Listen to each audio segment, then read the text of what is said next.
Adressons-nous à la 9e édition du forum dénommé Makutano, tenu à Abidjan. Plusieurs sujets ont été passés au peigne fin par les acteurs du secteur public, privé, congolais et ivoirien. Le Makutano 9, tenu hors des frontières de la République démocratique du Congo, a refermé ses portes le 21 septembre 2023. Revenons sur l'un des panels de haut niveau de ce forum sur le thème « Comment repenser l'Afrique ?» Le récit de Philippe Zabo. Quoi de plus approprié qu'un panel pour parler de développement et de changement de mentalité? Celui dédié à ces deux thèmes durant le Makutano 9 a été à la hauteur des attentes, tant par la qualité des orateurs que du sujet débattu. Selon les panélistes, le système occidental, hérité de la colonisation, est un échec. Il faut le changer. En fait, ce que j'essayais de dire lors de ce panel, c'est qu'il faut que nous arrêtions, nous autres Africains, d'être prisonniers des concepts qui nous sont imposés par les autres, parce que ça, c'est très important de l'intégrer. La démocratie, c'est bien, mais ça dépend pour qui et de quelle démocratie est-ce qu'on parle. Il est peut-être temps que nous autres Africains, nous repensons nos systèmes politiques en fonction de nos réalités, en fonction de nos cultures, en fonction de nos valeurs et surtout en fonction de nos besoins. Donc c'est ce que j'essayais d'exprimer dans le cadre de ce panel-là, pour dire que le constat aujourd'hui est clair.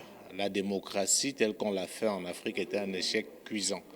C'est source de tensions, c'est source de guerre, c'est source surtout de milliers et je dirais même de millions de morts. Une fois l'échec constaté, le Mansa, un think tank africain, propose pour le changement de mentalité en Afrique de repartir à zéro en commençant par l'éducation. On est dans une dynamique qui nous confine à la pauvreté. Il faut carrément une révolution.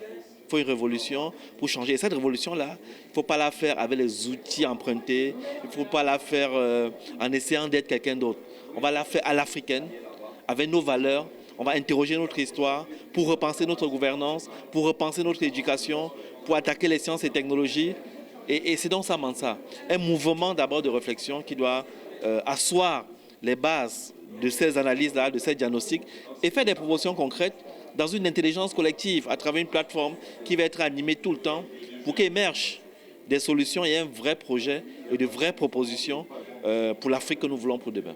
Quant au concepteur du Mansa, conscient que tout changement suscite la peur, il invite les Africains, surtout les jeunes, à adhérer à ce projet en n'ayant aucune crainte. Non, les jeunes Africains ne devraient pas avoir peur parce que c'est une alimentation de leur réflexion, de leur action pour leur permettre demain après demain de sortir totalement du gouffre dans lequel l'Afrique est.